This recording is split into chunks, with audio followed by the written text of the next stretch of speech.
S'il vous plaît. Gâche tout! Ok. On a vu comment égaliser une équation. On va maintenant étudier la méthode algébrique pour la balancer. Hey! Ah, vous êtes là? Donc, aujourd'hui, je vous montre une méthode spéciale. Comment balancer une équation, mais avec la méthode algébrique. Okay? Au cégep, à l'université, souvent, quand les équations sont complexes, c'est la méthode qu'on va utiliser. Donc, commençons.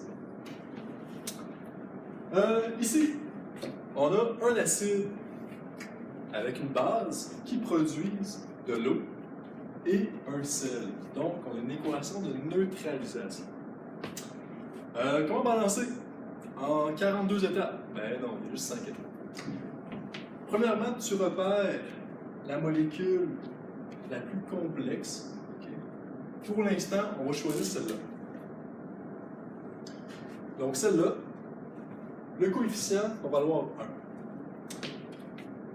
1. Donc, on met une petite variable, A est égal à 1. Devant la base, on met un petit b. Devant la troisième molécule, un petit c. Ensuite, un petit d. Peu importe la variable que tu vas utiliser, x, y, z, ça n'a aucun effet. Okay? L'important, c'est d'utiliser des variables minuscules, parce que les éléments sont représentés par des lettres majuscules. Ça pourrait être mélangeant sinon. Donc, la molécule compliquée que tu as choisie, la variable vaut 1. Deuxième étape. Qu'est-ce que tu fais? Tu mets tous les éléments en colonne. On a de l'hydrogène, on a du soufre, on a de l'oxygène, on a du sodium. La flèche, ça correspond à un gap. Donc, on va produire des équations algébriques pour chacun des éléments. La partie à gauche, c'est la partie des réactifs. La partie à droite, c'est la partie des produits. Donc, hydrogène à gauche, j'en ai 2 fois 1. Donc 2. Ici, j'ai 1 fois B. Du côté des produits, qu'est-ce que j'ai? J'ai 2 fois C.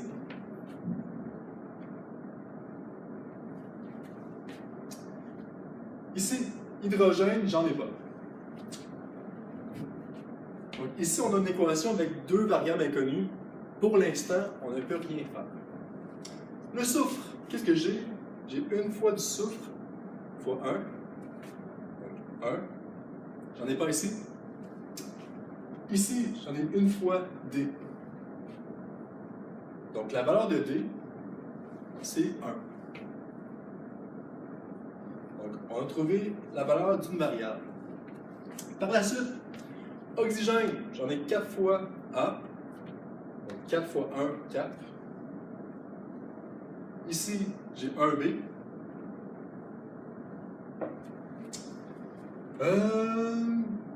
Oxygène ici, j'ai 1 C. C. Oxygène, j'ai 4 fois D. 4D. On va effacer le 1C. B et C, malheureusement, je ne connais pas encore les valeurs. Pour le sodium, j'ai 1 fois B. Ici, attention, l'indice est caché. Donc j'ai 2 fois D. 2D. D, j'ai trouvé la valeur auparavant. Donc on peut remplacer D par 1.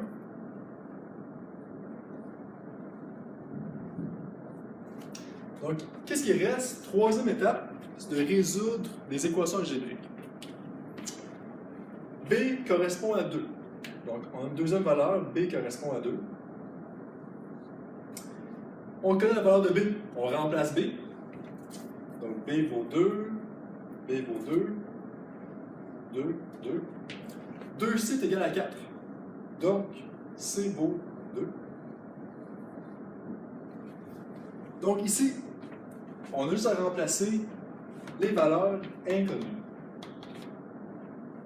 Donc B, ça vaut 2. On remplace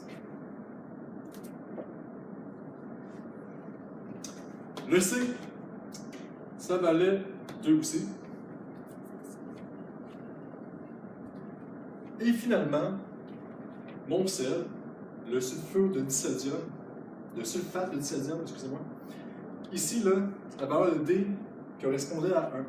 Donc quand c'est 1, tu n'es pas obligé de mettre de coefficient. Okay?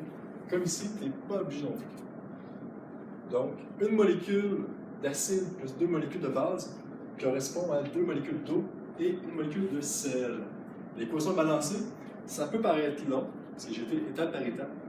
Un petit conseil, à l'examen, là, si après 30 secondes, essai-erreur, tu n'es pas arrivé à la solution, tu peux commencer la méthode algébrique. Okay? C'est vraiment une méthode de dernier recours. Bonne journée!